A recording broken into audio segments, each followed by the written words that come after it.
I'm Steve Cowley. I'm the director of the Princeton Plasma Physics Lab, one of the US's national labs, and my research interest is in creating nuclear fusion as a power source. So I'm Mark O'Malley. I'm the Leverhulme Professor of Power Systems at Imperial College London, and my area of research is the integration of renewables into electricity grids. And I'm Mirabelle Muûls. I'm an associate professor in economics at Imperial College Business School, and I'm the co-director of the Imperial Hitachi Center for Decarbonization and Nature-Based Climate Solutions. And my work is on the economics of climate change. Big topic. Sure. So generally speaking, as economists, we try to understand better what economic agents choose to do. So people, households, firms, governments, etc. And my approach with my team is to use data to do so. So we don't really have labs where we can put people in and observe them, but we have data relating to their activities. And so one of the things we've been really keen to do is to use data about how firms invest, how much they emit, how much they produce, who they trade with, to understand how they are affected by carbon markets in particular, and how it incentivizes them to invest, and potentially what are the barriers to that investment, whether it's credit constraints, whether it's managerial problems. So that's on the firm side, the sort of adoption of technology and investment into new knowledge, new ways of producing. So I'm an electrical power engineer. So I suppose I'll speak about what I do in two parts. The first part is, as an electrical engineer, I look at how to, when you put renewables onto power systems, there's all sorts of different things happen, right? All the way from the power system dynamics up to the power system planning, across a whole range of things. So I suppose I've made my reputation in that space, across the entire space. As you know, at my age, you start in one area and you sort of drift up the food chain and down and all the rest of it. So that's it. So things like, if you put lots and lots of, I suppose, keep it simple. Most people talk about the variability of renewables and unpredictability. How do you deal with that? As a simple example, but there's lots more in there that has to be dealt with. I suppose then on the other side of it is I helped create an organization called the Global Power System Transformation Consortium, which is a consortium of power system operators around the world and people around the world. And the research agenda we have is incredibly broad and it goes way outside my expertise in many respects, but I manage the research part of that. So in that way, I'm sort of helping direct the research, but I'm not doing it myself. But basically, to the point of what's going on here, I mean, us as engineers, we use models exactly like economists, and in fact, there's huge similarities. In fact, I saw they were talking about, some of these models are based on control theory, which is an engineering concept. So when it comes to modeling, we have exactly the same problems for different reasons as these people do, but we deal with them differently. It's a different context. So a lot of this material is very familiar to me, extremely familiar to me, but not the application, if you want. So that's what we do. I've spent my life trying to make fusion energy work, and there's a lot of excitement around it at the moment, and part of the issue is what's generating all that excitement. We've certainly made progress scientifically, but there's a long road to making fusion a viable power source, and but I'm up for the challenge on that one, and I think I'm driven by the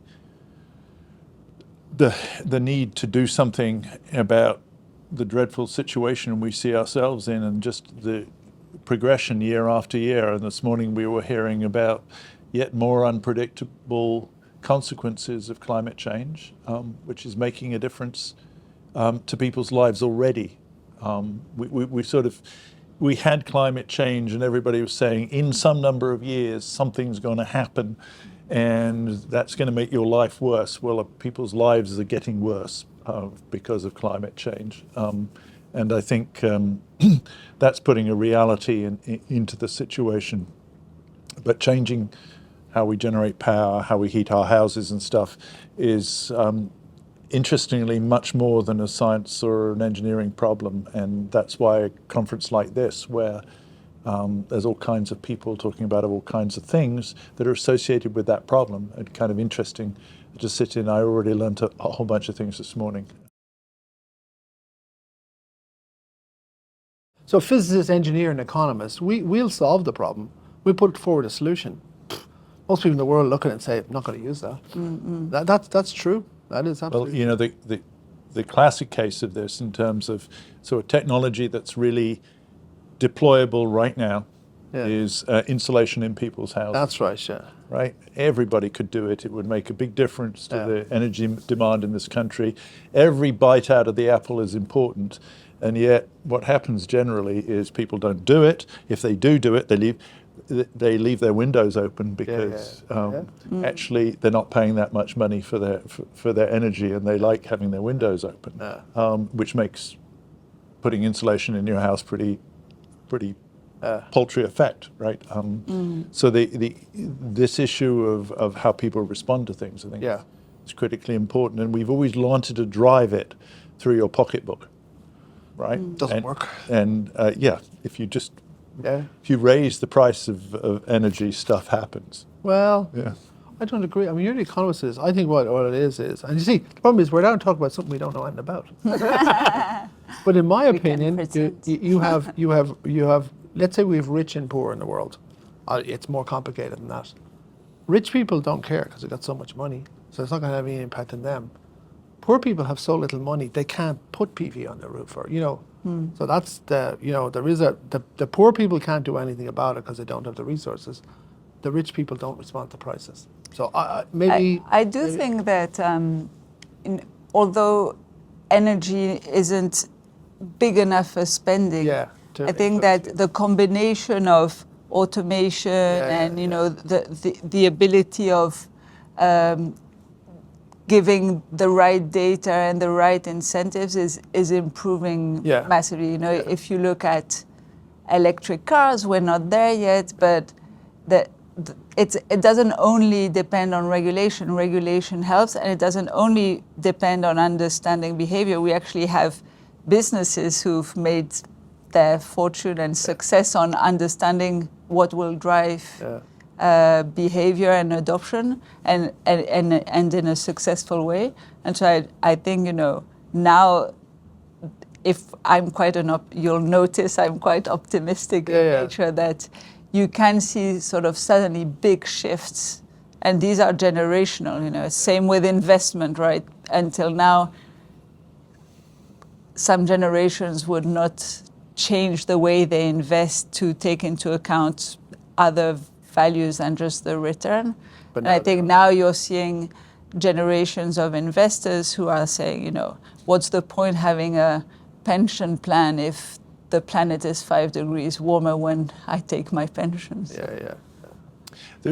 We're having a very interesting conversation at lunchtime today about electric cars. I thought it was very interesting because this whole behavioral thing and social science. What's made a huge difference in the States is Tesla. Why has Tesla made such a big difference? Well, Tesla's made a big difference because it's a cool car. That's right. It's a sex symbol. And only rich people could afford it. But what's happened is that now electric cars are much cooler than they used to be. Right? Which means that we now have Chevrolet selling a cheap electric car, and we have a bunch of people adopting electric cars. And it's a behavioural change. It's not actually a technology change that drove that kind of thing. It's still a rich man's game, though. I mean, it's slowly but surely becoming cheaper. I mean, I have an electric car. Do you have an electric car? I have a hybrid. I have a small electric car. Okay, but I mean, it's still. I mean, in that room, several people have them, but I think that it's still expensive. But it is. Yeah, but that's going to change so fast, and it already is. The cost per mile is now. It's not half. It's 20 times more. Not if you charge up on the chargers on the motorways. No, but if because then it's actually more expensive than petrol. Ah, really? Yeah. Well, yes. Well, let's not go there. No. Well, if you travel 150 kilometers an hour like I do, it definitely is. But maybe I shouldn't be traveling at that speed. But I'm in the middle of a very interesting sort of sociological thing with fusion, right? I mean, if fusion can be made to work, it can make a major impact on this problem, right? We don't yet know whether it can be made to work, but suddenly in the last 4 years, we've had 6.2 billion in investment in fusion startups. And this is very different from the way this research was done in the past. It was done in big national labs, it was done in universities, etc. It's a technology that's sort of very low technology readiness level. But suddenly we've got this culture of the tech industry entering. And the tech industry wants a result in 5 to 8 years, basically. And so you've got all these investors coming into fusion, investing in startup companies, some of which, frankly, are bonkers, and some of which are doing really interesting things. But it's a whole new culture, right? And they have this idea that this old, national labs, the sort of Oppenheimer way of doing research, right, within big government teams and stuff like that. Yeah, let's get our tech industry culture coming into this and solve this problem. This could be correct. I mean, and it also could be a bit more like, Theranos meets fusion. Yeah. And suddenly we have a big boom and then a big crash out of it. And this is what you get when you have big global problems and you have, people, like you were saying, want to spend their money on maybe solving a very important problem. Yeah. Do you think there's, how important do you think that early on, because I mean, anyone will agree that fusion is not going to solve the problem now. It's what we need in 40 years when That's what we it was want. 40 years ago. 40 Yeah, years. no, I know, but I'm Okay, I'm well, wondering. okay. So I've never heard that joke.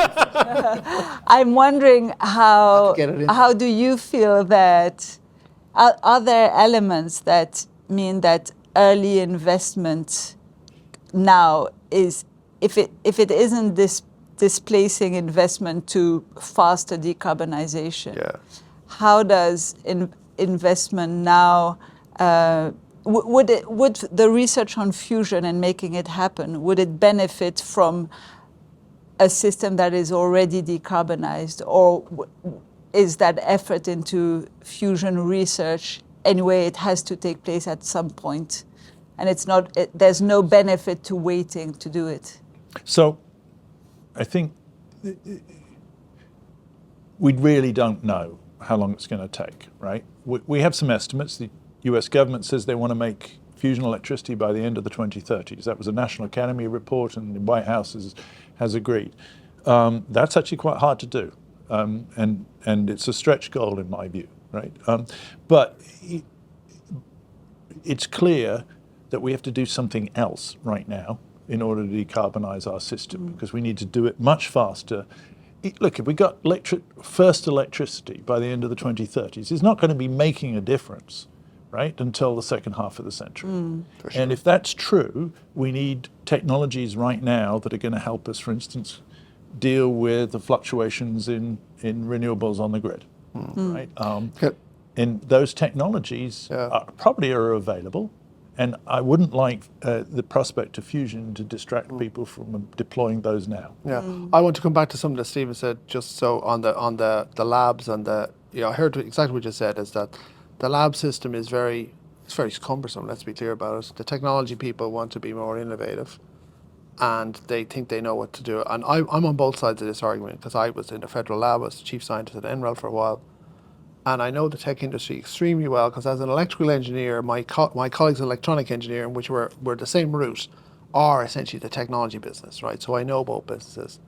So on the lab thing as well, I would agree, the labs, US labs are a bit inefficient, that is for certain. But the tech industry is also, we'll get in and solve it.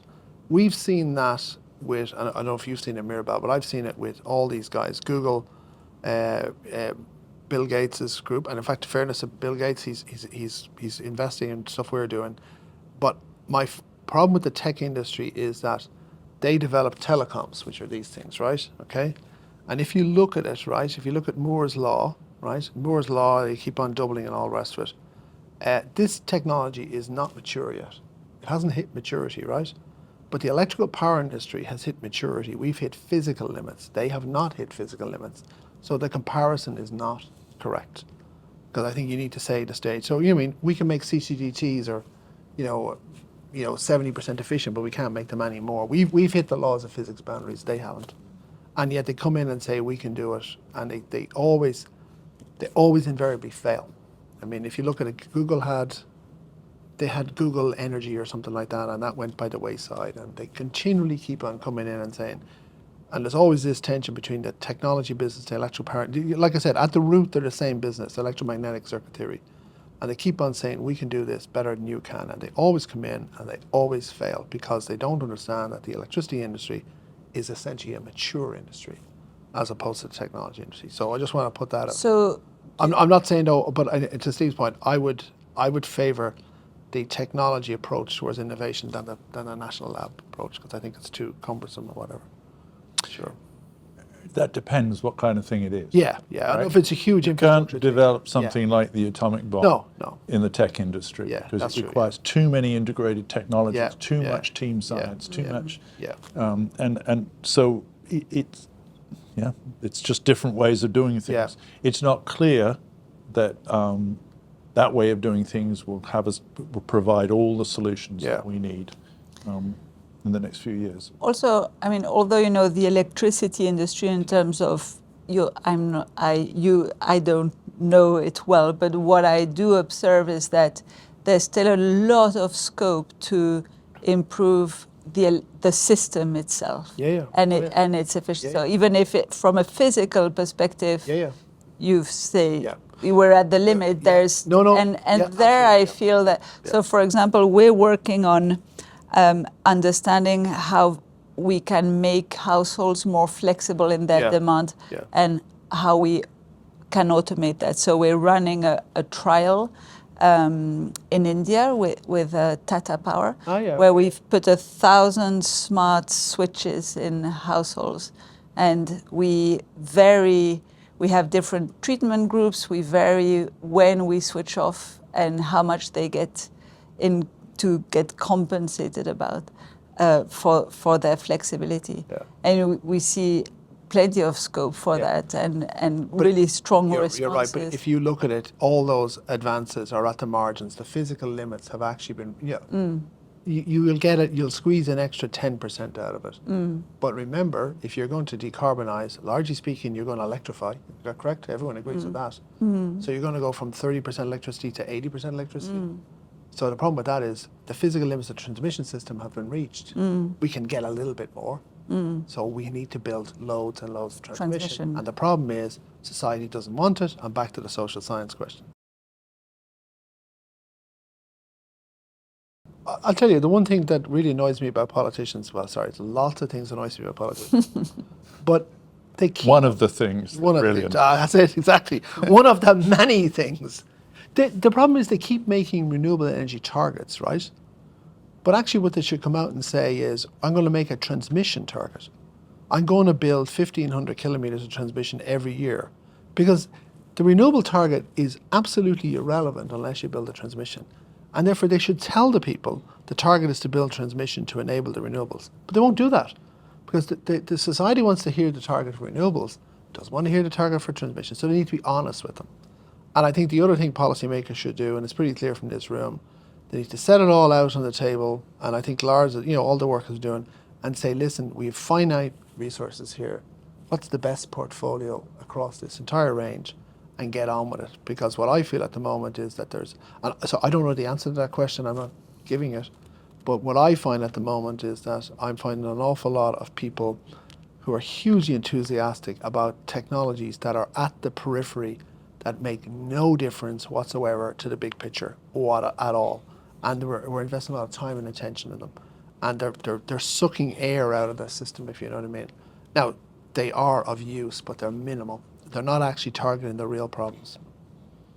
So a policy that gets that right and builds loads of transmission. Because that isn't, sorry, everyone will tell you that is not debatable. That is absolutely. I always thought transmission lines are just amazing things because Yeah. you know they carry so much power. Oh, yeah. In those little thin wires on up You're there. a physicist. They don't carry them in the wires. Well, okay, yeah, Remember Mixer Maxwell? yeah. They're a waveguide. But anyway, let's not go there. Yeah, yeah. It's just an unbelievable technology, and it really will help us. Yeah. But it's one of those technologies that you need a lot of organisation for, because it has to go across people's land. Yeah. You know, it has to go long distances, etc. If we had a better grid through Europe, this would help renewables. All these things. I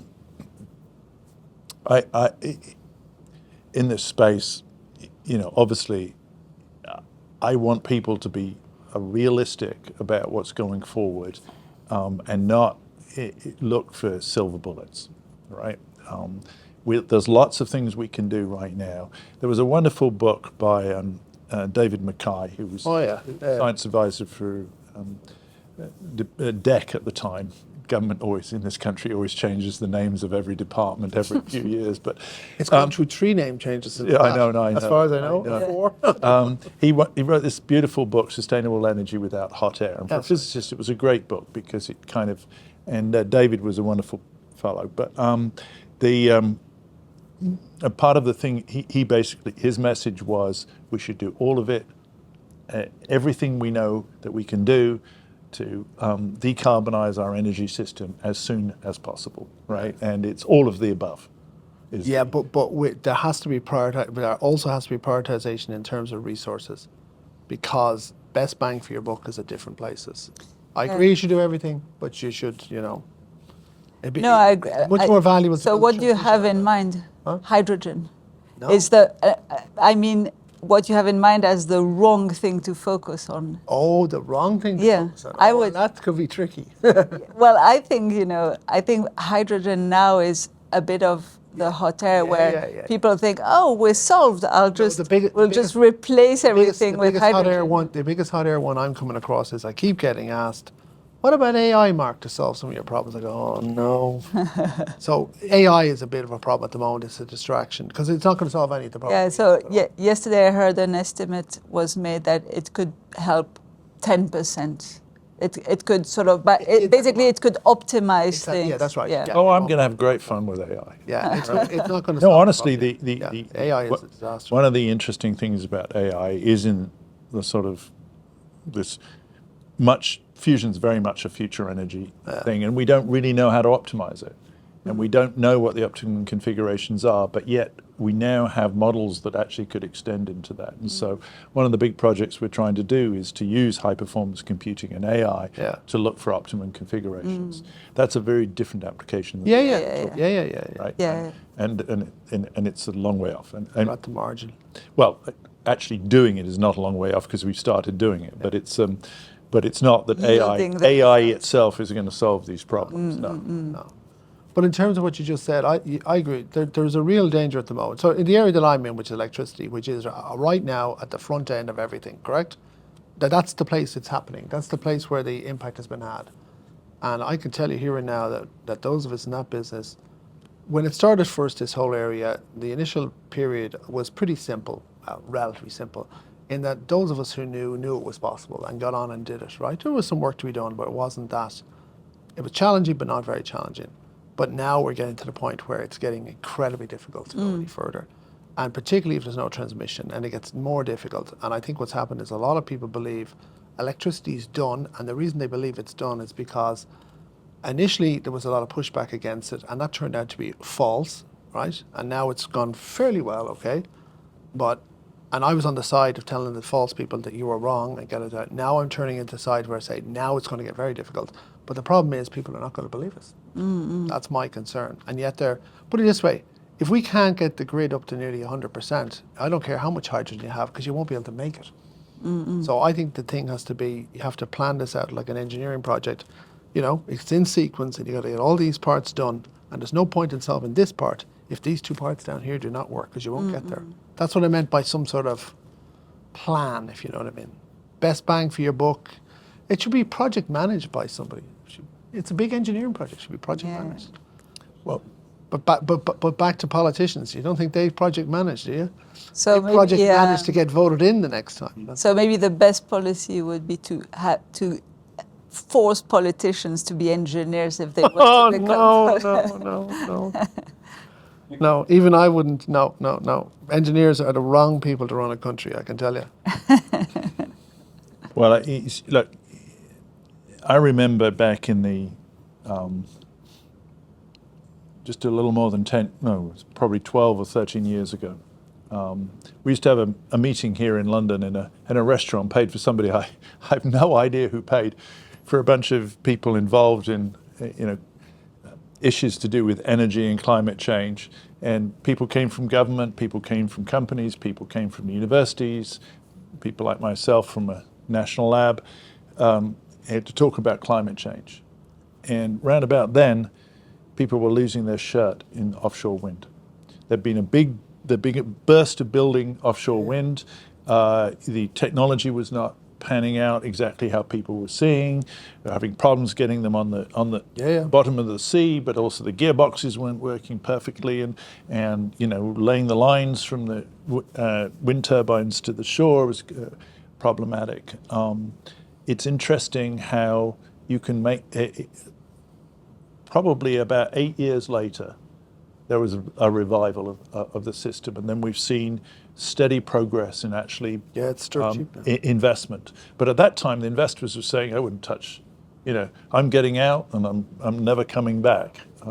At that time, solving engineering problems needs persistence, and at that time, I was on the Council on Science and Technology, advising the Prime Minister, and we're trying to say, okay, just take this slowly. We've got to have a few projects. We've got to learn how to do this. We've got to have a set of people who know how to deploy this.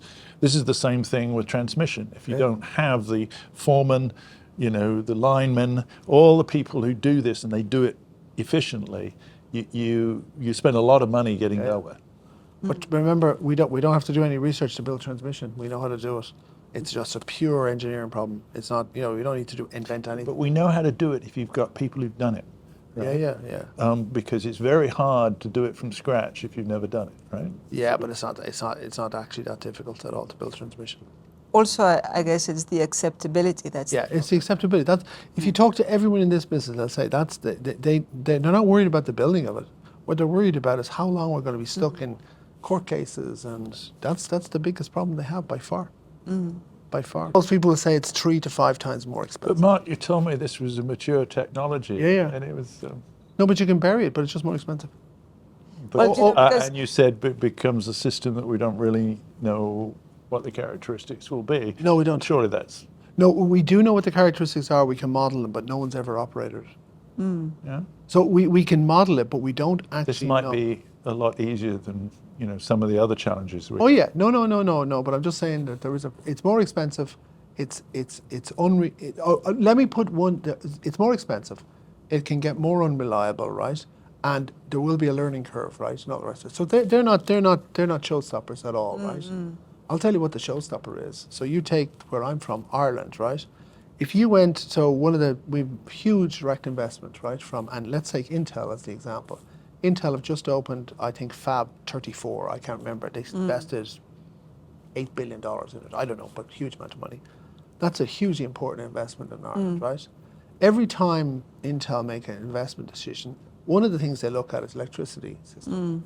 And if they thought for one instant that the electricity system in Ireland was about to become a little bit more unreliable, investment wouldn't happen. So when you go and say, I'm about to bury loads of transmission lines, and the Irish government say to you, well, what's going to happen? Oh, we'll make it work. Yeah, we might have a few instances. But that's the problem. It makes me think about something on transmission. So the big thing an economist would say is, rather than moving power, is it not cheaper to move economic activity? So and this used to happen, right? That's right. The I agree. steel makers moved to where the coal was, and now we could. quite easily at probably a much lower cost. In the Second World War, the Americans moved their aluminum and cementing to the northwest because of the cheap energy. Yeah. Aluminium is smelted in Iceland and brought from the Congo because it's cheaper. And I actually believe that is one of the big solutions to this. Yeah. We did a bunch of studies of this when I was in Oxford on, because that's also changing, because so many of these plants don't need people anymore. Yeah. Yeah. Right? So where you put things Yeah. becomes a decision that's more and more dependent on where you could get cheap power. Yeah. Yeah. And there's another aspect to this, and I'm actually going to talk about it tomorrow. I'll put up 1 or 2 slides about it. If you go, Mirabelle is in demand side management and done a lot of work in it, and you're doing domestic consumers, right? If you do it on the industrial side. Yeah. So I think we should do it on the industrial side. But if you go to the industrial side, what'll happen is they'll say, I'm designed and my economics and my entire business case is based on 24/7, 365 days a year. So I can't be flexible. And remember, the flexibility we need is not daily, it's monthly. Yeah. So you cannot get them. So you think, oh, this is the end of this. That's not true. And you know why? Because that plant is part of a supply chain. Yeah. What you do is you do not go in and say to the plant, can you be flexible? Because the plant it got constraints in and out. And it's 24/7, 365 days a year because it's in the supply chain. If you go to the supply chain and say, can the supply chain make your energy consumption flexible? The answer is yes, it can. Because what it does is it builds more storage in terms of products and whatever and changes the entire supply chain. Question is will those changes have a net benefit? And the answer will lie on the fact that, remember, sometimes parts of the supply chain will get energy for free, right? But you're going to have to restructure. So I think restructuring the supply chains is absolutely the key to the whole thing. Yeah, so I think, the When you're biggest... talking about intermittency, that's a British thing. There are places in the world where renewables are not that intermittent, right? North African desert, for instance, right? Can you actually... And so we did studies of producing ammonia in the North African desert, right? You get sun every day. Hold on, but you don't get sun at night. Yes, but if you do concentrated solar, then you don't worry about CSP, that. Right? Yeah. And so you can go 24/7, 365. It's CSP and if you don't need people, you just need water, right? There are places you can do that, right? And it restructures the world economy in very interesting ways. Yeah. Now, there's an investment decision to be made, and that's kind of hard. So I think that the probably best policies, because you would need more than one, would be to allow that flexibility and I think that's probably what economists would say markets can do. So if you put a price and a market for flexibility and you allow the electricity market or energy market to create that value by regulating it properly. I have colleagues who would do that well. But you're the economist. I think all the solutions we've just talked about, which is, I think fusion fits in this too. It's a large-scale project. Transmission across international boundaries is a large-scale project. Changing supply chains of the world is a large-scale project. All of them are large-scale projects that require coordination and big efforts. And an industrial policy. That's right. And I do not believe that there's anything like that. And the problem at the moment, people are relying on individual technologies, and they're going to be put inside inefficient systems. So we need to nationalize everything. But sorry, it is actually, a friend of mine from years ago, the electricity industry has deregulated in the last 30 years, whatever. And we actually believe now that was probably, on hindsight, a mistake. That if you had if CEGB, I'm not saying bring back the CEGB, but if you had a nationalised electricity system in the UK, it would be easier to do what they're about to do. Isn't that right? Maybe. Yeah, because it's one entity, and you can, I'm not saying it's efficient entity, but it's one entity. I think for parts of it, but that for example, making demand flexible, whether it's industrial or household demand. There you'd rather deregulate and allow the market to create. But I know in the US there's a big comeback of a thing called integrated resource planning, because they had integrated resource planning for years. They deregulated the market.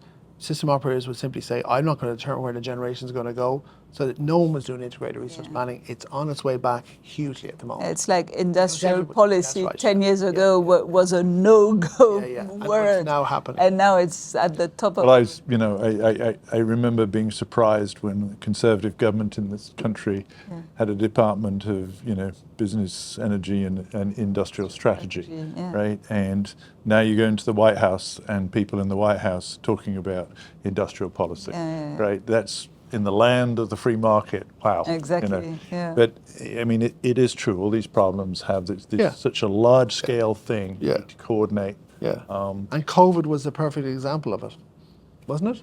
Yeah. It was. I mean, and society actually did well, not perfectly, but it did what it's supposed to do. COVID would not have been solved without a large scale. It was essentially a global effort, wasn't it? Well, it was. I mean, developing the Yeah, vaccines. but there were individual activities in the Yeah. middle of that. Yeah, They did, in a sense, put incentives in to get things out Yeah, extremely yeah. fast, Yeah, yeah.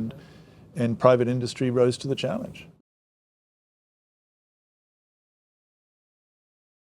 I think what keeps me optimistic is that, in many technologies you would see an S curve where things slow down, and that with wind and solar we're not seeing that at all yet. And so that sort of keeps me, Systems constraint will make no, that S curve. don't. We want to be optimistic. I know, but I'm just telling you, I know, that's the but problem. isn't it amazing? Yeah, yeah, no, many no, no, people no, no. predicted that it Yeah, yeah. would slow down, No, no, that no, we no, wouldn't, no, yeah, we would, yeah, we yeah. wouldn't have this exponential Yeah, growth. But yeah. so far, it's not stopping. Yeah, but we're starting to curtail it. That's the problem. The S curve, yeah. So you want me to be positive? You got to be positive, Mark. No, I can be positive for sure. I think so.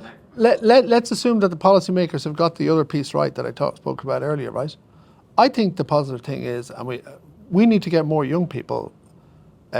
We have a huge crisis in our business of talent, like enormous, and the younger people are smart as hell, and they're much more enthusiastic, and they're much more upbeat about the whole. I think we need lots of young people in this business quickly. And they, if we get them in, I think my job in life now is to bring them in, and go play golf. Because I think they're incredibly bright, they're unbelievably smart, and they're unbelievably. So Mark's optimism is playing golf, but Oh, bring it in the young people, No, the make it young, look like tech, yeah. then go play golf. one of the biggest challenges in deploying a lot of this now is so much is in construction, in the construction industry. If you look at the way in which manufacturing industry has brought down the cost of the car, we have now superb engineered devices in cars for really quite cheap prices. It's amazing what manufacturing has done.